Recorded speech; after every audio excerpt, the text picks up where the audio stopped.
All right, everyone, we are about to get started. Go grab your wine, go grab your tea, and meet me back here in 30 seconds.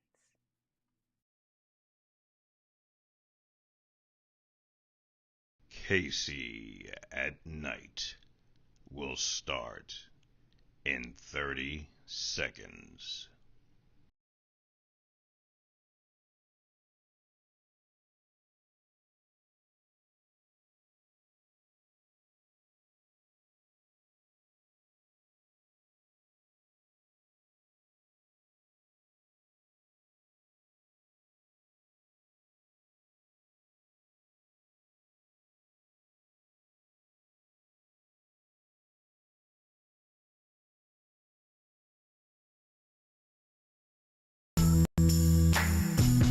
And now, introducing Casey Carter.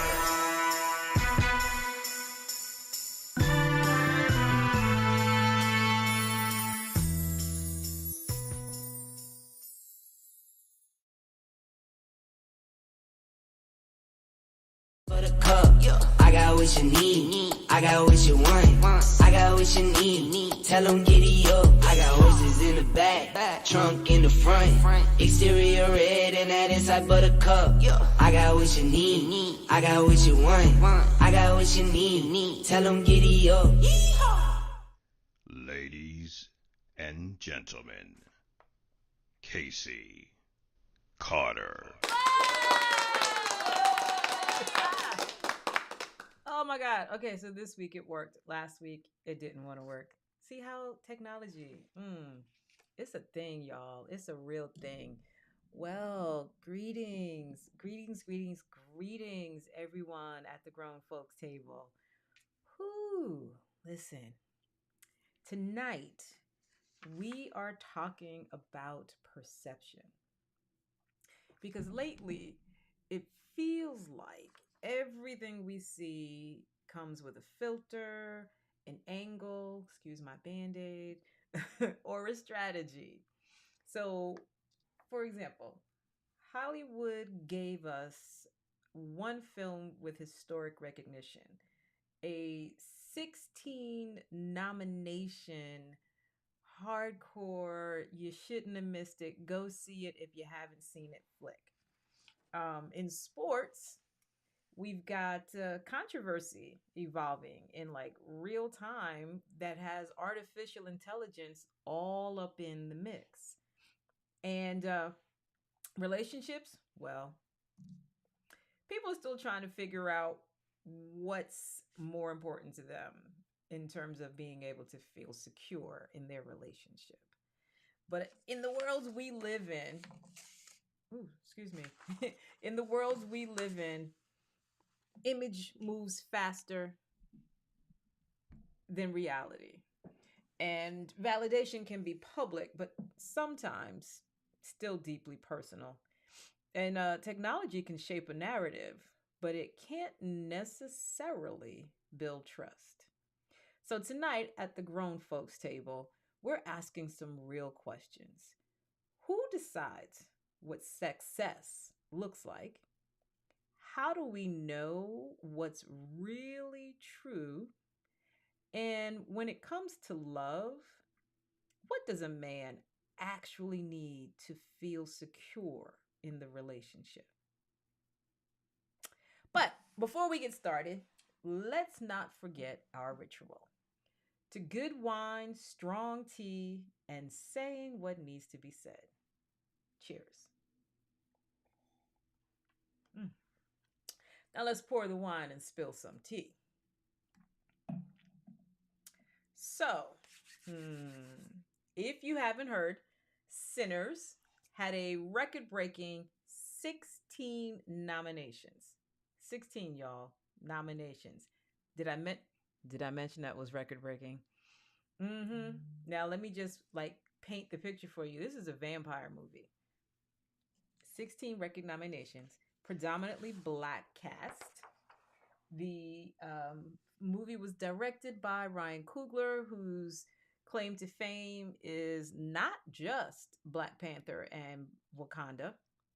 not just all three Creeds. Fruitvale Station is another one of the movies he's done. And if you've never seen Fruitvale Station, I suggest that this weekend you check that out because that movie was epic. But let me see. Did I miss any of his movies? Because it's important to understand this isn't someone who just showed up on the scene. This is someone who's been doing the work for a minute, and he and Michael B. Jordan have been doing it together. So this has been a relationship that's been happening for a while because, for example, Fruitvale Station came out in 2018. So that's been a good minute ago. And of course, if you are a fan of Michael B. Jordan like I am, you also remember him from being in The Wire when he had cornrows and a little chunky face. But that's not the point of my story right now. The point of my story is this. The film received 16 nominations, and again, record breaking. But that's not just industry applause. That is a cultural moment. That is cinematic history. Okay, let's put this in perspective. For many years, Black actors and filmmakers have spoken openly about feeling overlooked by the Academy. And, listen, truth is, they give powerful performances. They shape entire genres of storytelling and still watch recognition go somewhere else. So when a film with a predominantly Black cast breaks through in a significant way like this, it raises those questions over and over and over. Is this long overdue recognition? Or is this a sign that the industry is finally evolving? Now, let's be honest. We've asked those questions several times. We've asked those questions about movies like The Color Purple. It had a record number of nominations back in its day. It didn't win anything. Nothing. Absolutely nothing. And yet it was something that was talked about widely, and everyone agreed it was a major success. Even the number of African Americans who have won awards in the major categories, I think Halle Berry is still the only African American woman to win the Best Actress, and I think Michael B. Jordan's success, his win, made him the sixth actor to win that award. So, what is it really going to take? What's it going to take to earn our recognition without it having to be hard fought? Hi, Jason. So, here's a question that I've been asking. Does representation matter in award recognition? Or should awards be completely separated from conversations about inclusion? And right about now, inclusion is a dirty word. I mean, inclusion is such a dirty word. They've removed it from corporate programs. They've removed it from government funding. This idea of creating space at the table for people who look like me. It's a thing that is not widely accepted anymore. And that opens a whole political can of worms that I don't want to open. But listen, it's the world we live in, right? Like, this is what we're dealing with on a day-to-day basis. And maybe the real question for the grown folks table tonight is, do moments like this change opportunity in a lasting way, or do they simply become milestones that we celebrate today and everything goes back to what it's always been, how it's always been done, and that's that. So I don't know. What do you think? Let's talk about it. And while you're thinking about how you feel about all of this, let me give you a little bit more background. So again, I mentioned there were 16 nominations for Sinners. Let me read off these 16 nominations for you. We've got Best Picture, Best Director for Ryan Coogler, Best Actor in a Leading Role for Michael B. Jordan. Best Supporting Actor for Delroy Lindo. Best Supporting Actress for Wunmi Mosaku. Best Original Screenplay, Ryan Coogler. Best Cinematography, Autumn Durrell Arkapaw. I apologize if I said that wrong. Best Original Song, I Lied to You, by Ludwig and Raphael Sadiq. Best Film Editing, Best Production Design, Best Costume Design, Best Makeup and Hairstyling, Best Sound, Best Visual Effects, Best Casting. Literally, they loved this movie from top to bottom. Top to bottom. So now, I've already mentioned Michael B. Jordan won for Best Actor in a Leading Role. Let me tell you what else they won. And you tell me how you feel about it. They won Best Original Screenplay, Best Cinematography, Best Original Score.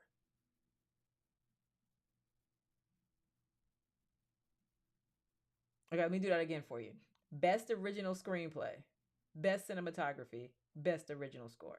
And let me not downplay some of this, because Best Cinematography, Autumn is a African American woman, so this is a first for that particular category, and I believe it might have even been a first for a woman in general.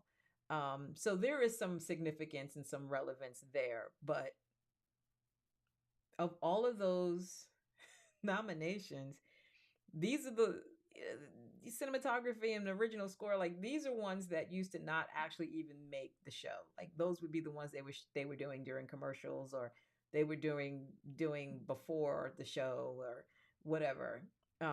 And it deserved all those nominations, but hey, I don't know that we shouldn't have done better with some of the wins in those other categories. But again, my question is, no, Jason, it's not on Tubi yet. It's not, but I do believe it is on cable somewhere. I do believe it is on cable somewhere. If you haven't seen it, Jason, you really should see it. You really should. Because here's the thing. People have been talking about this movie outside of the traditional movie circles. It definitely influenced conversations on social media. I remember when it first came out, I saw one of my friends post about the movie, and they had a lot to say about it. And then they made the statement that it was a vampire movie. I'm not going to lie. That is exactly what made me go see this movie. Like, I'm a fan of Michael B. Jordan, but it was the fact that they said it was a vampire movie that had me go, oh, I love a good vampire movie. I'm going to go see it. And then I got there and I went by myself, right? Like I went by myself. I think it might have been in my IMAX, and I paid for the IMAX and all of that, and was like blown away at how great the story was, at how they managed to mix in historical references and historical moments and make it, not that they made it made them as political statements. It was just matter of fact. It was just, that's just what was going on at the time in which they were telling the story. So it made that really good. Like you were able to kind of tune into the fact that it was a vampire movie. You were cognizant of the story, the underlying stories and all of that, but it wasn't like it was a preachy movie. So yeah, I thought it was good.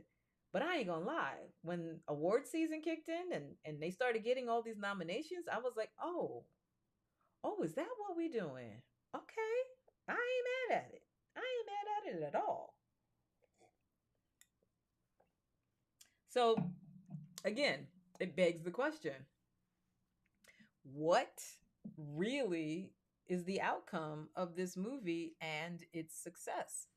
And all of the things that people have said about it. Kind of like when The Color Purple got all of its nominations, we asked all these same questions. We wanted to know, was this going to change was this going to change Hollywood's perception of African American movies, African American casts, African American dollars? And when I say dollars, I need to be very clear. Ryan Coogler, who directed Black Panther, when that movie came out, first of all, applause the Marvel, because the Marvel dumped a ton of money into making that movie. But that movie was hugely successful on a financial level. Huge, huge. Like, there is no denying that movie made a lot of money. And it actually was super helpful to Marvel as they were building their catalog of movies based on comic book characters we all like love. So yeah, Ryan Coogler, Michael B. Jordan, their work has put a lot of money into the pockets of a lot of people in Hollywood. My question is that has that been reciprocal for them? Because again, these gentlemen have worked together for quite a while. And I don't know that we're seeing the same value. I'm hoping it's easier for them to get the purse strings open. I'm hoping it's easier for them to get into the rooms that make the decisions that get them these opportunities. I don't know. We'll see. We shall definitely see. But this was huge. This was really, really huge. And there is no denying. I just want to know, what does the grown folks table think about what they saw with Sinners? Because I thought it was amazing. I did. I was disappointed we didn't get more awards, but I still thought it was amazing that they got as many nominations as they did. Because as you can see, I've represented the four. I probably should have pointed out that first, the whole four Oscars thing. But yeah, I don't know. Comment, leave me something. Let me know what you think. In the meantime, we're going to take a quick break. But before we do, does a record number of nominations prove a film is truly great?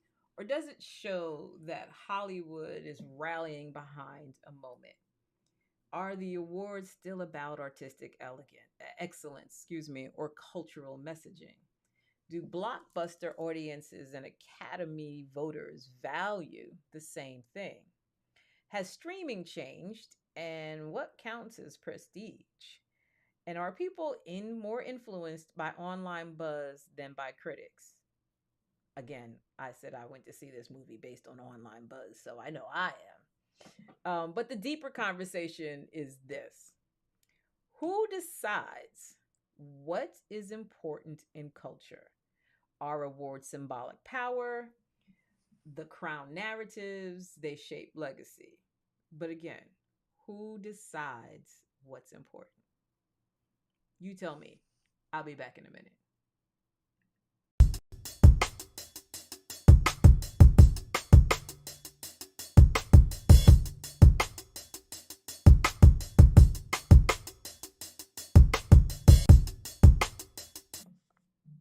And I'm back. So listen, Hollywood has always been about storytelling, but now technology is changing the way stories are told everywhere, including in real life. So if you don't know, this is Darren Lee. This is that's the Jets version. That's the Kansas City version. I'm only giving you these two versions because I'm from New York, so I love all my New York teams. And he was on the 2020 Super Bowl Kansas City team, so I'm gonna give him props for that. But he is in the news for fiction is stranger than reality. So Darren Lee is a former NFL football linebacker, first round draft pick who spent time with teams including New York and Kansas City. And specifically Kansas City during their Super Bowl championship era. But currently, he's connected to serious legal controversy involving a woman he was in a relationship with. And let's be specific. It's not that it's involving a woman he was in a relationship with. It's involving a woman that was found dead in his home. And it wasn't just dead in his home. The house was a mess. It was a hot, steamy mess. There was blood everywhere. And the details surrounding the situation have been widely discussed online and in sports. But what makes this so interesting is the artificial intelligence part, the AI aspect of it. So if you don't know, prior to the police being called in, he decided to Google, or not, I'm sorry, not Google, but he decided to check in with AI to find out, how do you revive someone? Yeah, I don't. Listen, when I found out, like, I didn't know who the kid was, and it was my coworker and I were together, and she's like, "Oh my God, here's this story," and I'm like, "Wait, what? He did what? He checked in with chat to find out how you resuscitate someone." And then I was curious because I'm like, that was part of how they decided, or how they established the timeline for this woman's death. And forgive me, I neglected to write her name down, but part of how they established the timeline was based on when he was asking these questions. And when they did get to the house, apparently his explanation for what happened to her and what the house looked like did not mesh. They did not go well together, because apparently there was blood everywhere, and his explanation was, "Oh, she fell." Like, where did she fall? How many times did she fall? What did she fall on? Why is your house so bloody? Like, what's the story here? Now, this, of course, is a story that we've seen many, many times. We've seen professional athletes get themselves caught up, whether it's been behind murder, whether it's been in domestic violence, whether it's been, an accident or something. This is not new. It's not isolated. And you've got to wonder, even when a player is no longer active, stories like these continue to resonate because professional athletes still remain cultural figures. And their behavior influences conversation. Like, we still seem to care that they exist. And, this kid is young. It's not like his career was, 10, 15 years old and he's been gone for a while. This kid is still young. So it's kind of interesting that we're having to have this conversation over and over and over again about domestic violence and professional athletes, and how organizations like the NFL handle it. But now, how do you handle it in light of him asking artificial intelligence, chat that is, what do I do? What do I do? Hi, Kelly. I'm just fascinated by it, because I'm not gonna lie, I use AI. I ask AI all kinds of questions. I sure do. I'm not asking, how do I resuscitate someone? I'm not doing that. I'm not asking how I clean up murder. I ain't doing that. Especially because it's not like you can delete it. And that being said, I'm fascinated by how they even found it. Like, are we automatically now checking people's computers, their AI? Like, is it okay? You know what? I just thought about that. I am really fascinated by what prompted law enforcement to check through AI or to check his phone, because it's not the first time someone has done something with AI and it's come up. But that is a fascinating question, right? Like, how did they decide we need to look at AI? How did they decide? Like, were you in their phone, in their computer? How does that even come up is my question. Anybody have any thoughts on that? Very curious. I'm also really very curious as to, how do you feel about an athlete who becomes involved in serious legal controversy? And this is a question I'm going to throw out to the men. Do you instinctively wait for all the facts, or does your view of him change immediately based on the nature of the allegations? Um, I'm curious. I mean, Kelly, you're here. Not that you need to know who Darren Lee is, but how do you feel about athletes getting themselves into controversial situations and whether or not they are protected because of their fame, or whether we immediately cast judgment and turn our backs or not turn our backs, or just give them a pass? I mean, I don't know. I think I'm somewhat tainted after OJ,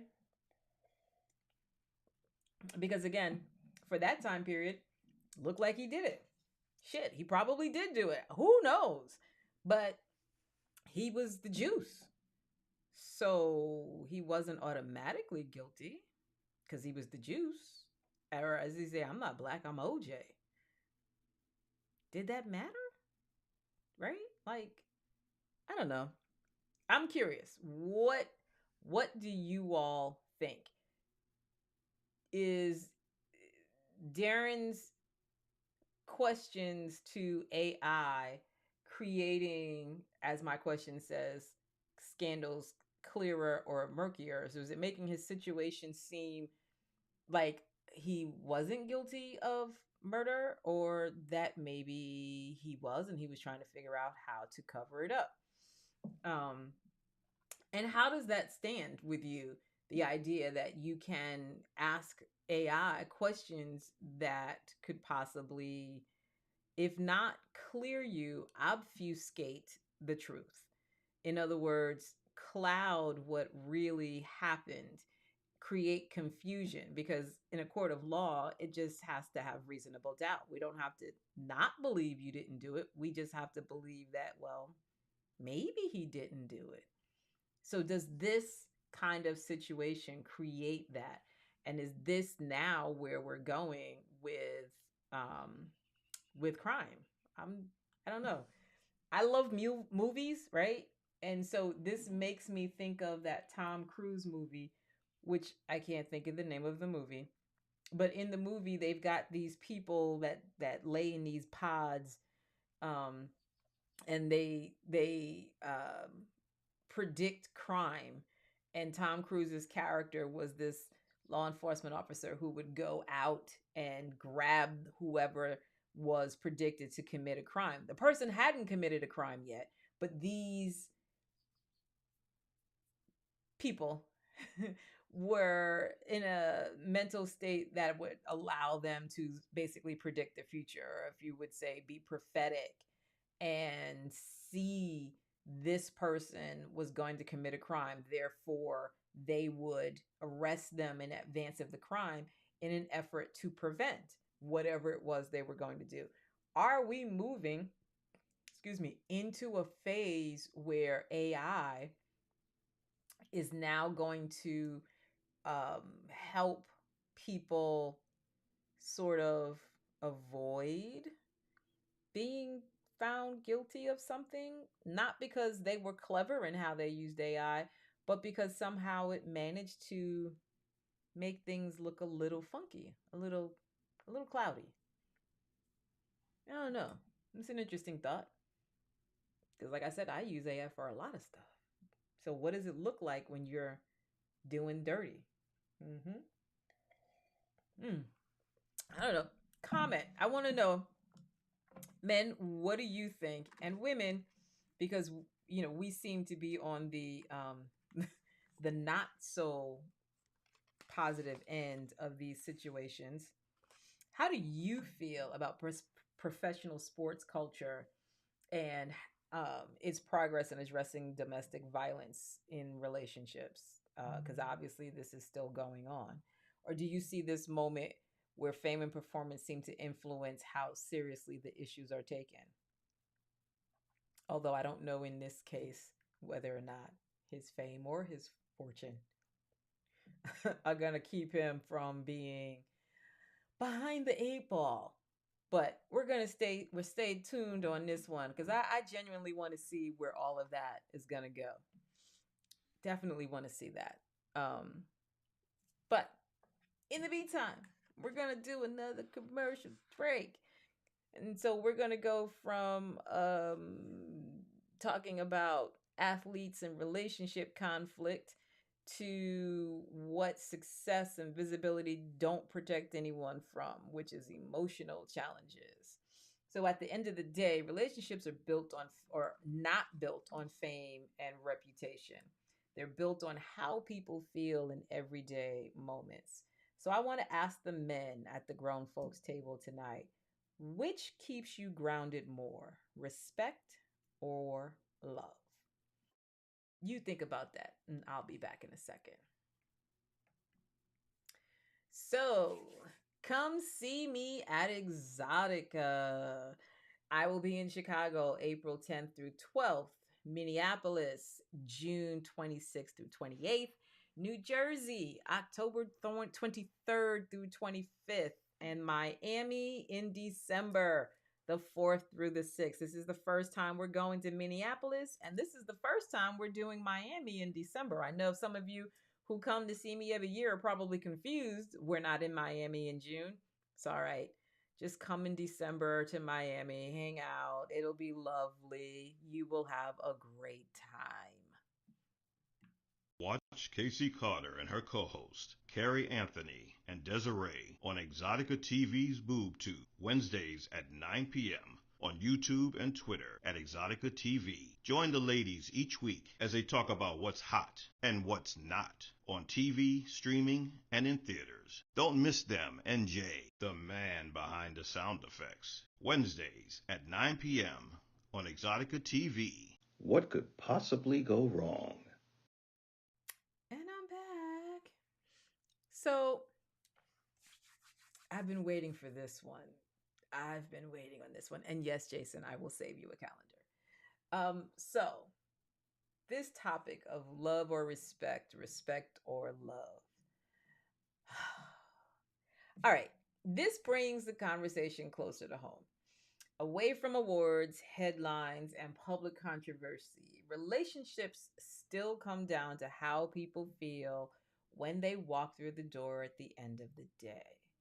So I want to talk to the men at the grown folks table. I want y'all to be honest with me tonight. I want to know, if you had to choose, would you rather feel deeply respected by your partner or deeply loved by your partner? And here's what's interesting. I posed this question prior to the show, and without a doubt, men instinctively said they want to be respected.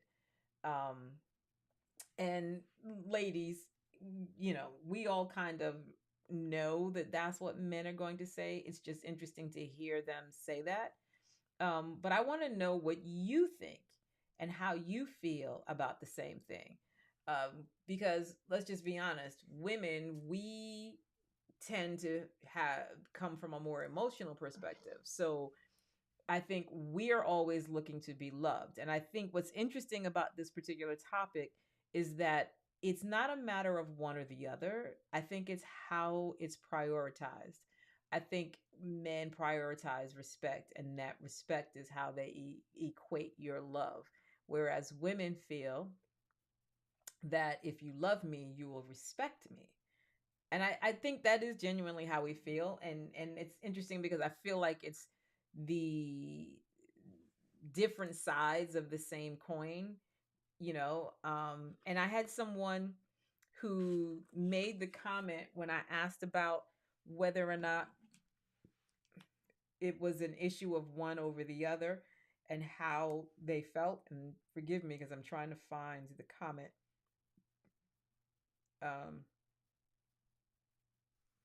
So I asked the question about, so Lorenzo made the responded to the statement by saying, respect in all caps. That, was the answer to the question of, can you have respect without love? in a relationship, respect or love, which matters to you more? And he responded with respect. And then another follower responded with um, respect without it, there is no love. Love becomes hearsay. And so I also comment to someone that, I feel like respect and love go hand in hand. Men want respect to feel loved, and women believe love should come with respect. So one of my guests commented that, and let me see, what was my original comment to him? He originally said, I thought you once respect you. I thought once you respect your mother and oneself, you show that, period. And so I was like, that, great comment. Here's another question. Do you think respect is taught or modeled? Because when you Google or research everyone's perception of respect or love, or even in the comments that I've received, they all say it's what you see, right? Like it's what you're, no, excuse me, rather, it's what you're taught. You are taught respect. And I had to think about that from my own personal experience. And I'm like, I don't know that I was specifically taught respect. I think my parents modeled respect. And that's what I based what respect looked like on. And so his response was, I guess, taught, because we are all ignorant to what we don't know. I was always taught from my father that mother is life and life is mother, so I always show respect. Now, that statement took me on a whole nother journey, because when he says mother is life and life is mother, there is a literal and a metaphorical context there. And it also talks about how he was taught to think of women. So a lot of times in the perception of men wanting respect and women wanting love, and the idea of these two things are really the different sides of the same coin. There's this idea that maybe men don't necessarily understand that respect for them and respect for us is somewhat similar, but it comes in a different package. And so I liked him saying that mother is life, because it taught him that the importance of mother. It taught him the importance of women, and therefore the respect that a woman is deserved, because she's also the bringer of life, right? Like, and of course this is me putting words in his mouth, but it's how I interpreted the comment. And again, I thought that was really fantastic, because I feel like women don't always get the respect. We may get the love, but we don't necessarily get the respect that should go along with that. But hey, what do I know? It's just a personal opinion. Opinions are like assholes. Everybody got one or two. I don't know. But listen, it's not all about what I think. I'm curious as to what you all think as well. And let me quickly flip over to another account. And I've got to hope that my phone doesn't it doesn't go off. Hold on, because I got to find where it's at. So some of the other comments that we got from that, again, we've got Lorenzo sharing his feelings about respect. Let me see. Check my TikTok, because I can't find it fast enough. I'm so sorry. Normally I like to have these things ready for you.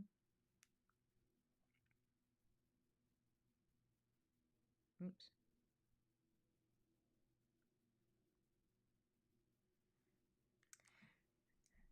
So yeah, we've got folks who are all chiming in saying respect, respect, respect. And listen, fellas, I can appreciate that. I love that you're saying respect. I think for us women, we're really wanting to further understand, what does that look like to you? When you say respect, what does that look like? How does that manifest in a way that you equate it to love? Because I know for us, again, we just assume if you love me, you respect me. Those go hand in hand, not sort of give me this one or give me that one. But please feel free to comment. Let me know what you think. Because again, it ain't all, well, it is all about me on my show, but would love to know what you think. Men, comment, put it in the chat. Love or respect? Which one is it for you and why? Please.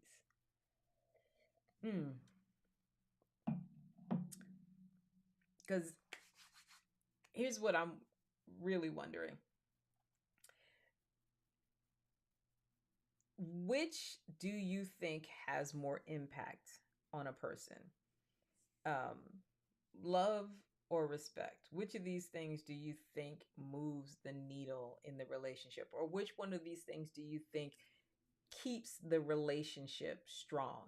Whether or not you're demonstrating love for your partner or whether you're demonstrating respect for your partner. And ladies, here's something. If I love my partner, is that also me saying that I respect my partner? Or do I have to use respect as opposed to love? It's valid, right? Like, because if the men are saying it's about respect, show me respect, give me respect, that's how I know you love me. So does that mean if I use love, like if I said, hey, I really respect you, did I also at that moment say I love you? Or did I just say I respect you? Because I can respect a lot of people, but that doesn't mean I'm necessarily loving them. Like I could just be showing them respect because of who they are, their situation, the whatever. So I don't know.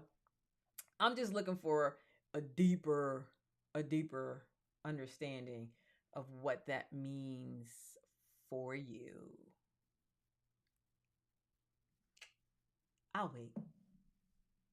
You can share whatever you want to say. I'm all good. Wow, that sparkling is a little sparkly. But anywho, okay. So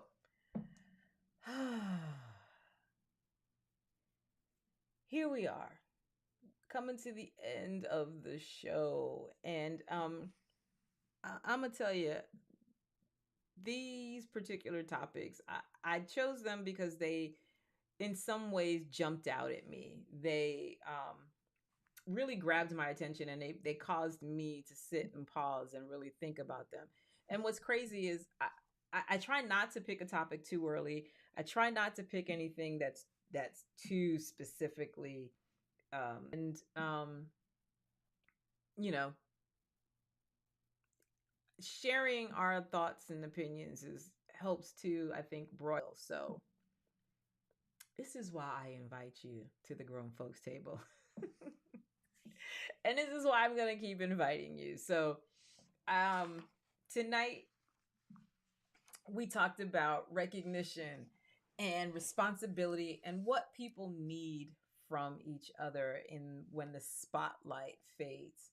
We started with a film receiving historic attention at the Oscars, and what it means when a story with a predominantly Black cast is finally seen and celebrated in a space where many felt overlooked. Moments like that can feel like progress, but they can also make us ask whether recognition leads to lasting change or simply marks a moment in time. We then moved to sports, where serious legal controversy surrounding a former professional football player reminded us that public success and private choices often collide. We talked about accountability and how technology is changing the way truth is debated and understood. And finally, we brought the conversation home, because away from awards and headlines, relationships are still built on something deeply human, on the need to feel secure, on the need to feel valued, on the balance between being loved and being respected. The world moves fast. Narratives move even faster. But real connection still moves at the speed of trust. How we treat each other when no one is watching is always, will always matter more than how we are seen when everyone is not watching. I want to thank you for sitting in this space with me. Thank you for being a part of the Grown Folks Table. This has been Wine and Tea Time on KC at Night. See you.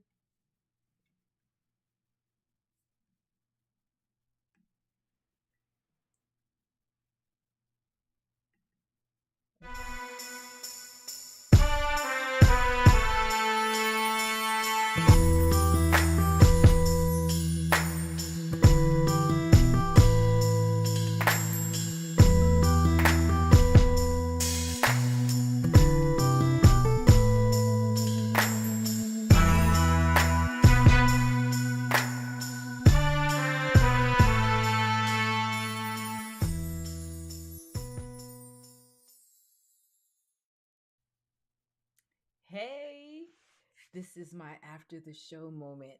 Listen, I got one more question for the Grown Folks Table. Do you think recognition in public life matters more than feeling respected? In other words, which has more impact on a person's happiness? How the world sees you or how your partner treats you? Tell me in the comments. I want to know what you're thinking, because I think I am more interested in how my partner treats me. Because let's just be honest, when you're out in public, sometimes you're putting on a show. Sometimes you're giving people the version of you that you show in public. That's proper and correct and all of that. But it's when you're being your authentic self. How are you treated by your partner in those moments? When you sort of let your hair down and unpop your bra, your pants, your whatever, when you get really comfortable, how is that moment treating you? Drop me a comment. Let me know what you think. In the meantime, I'll see you next week. Bye.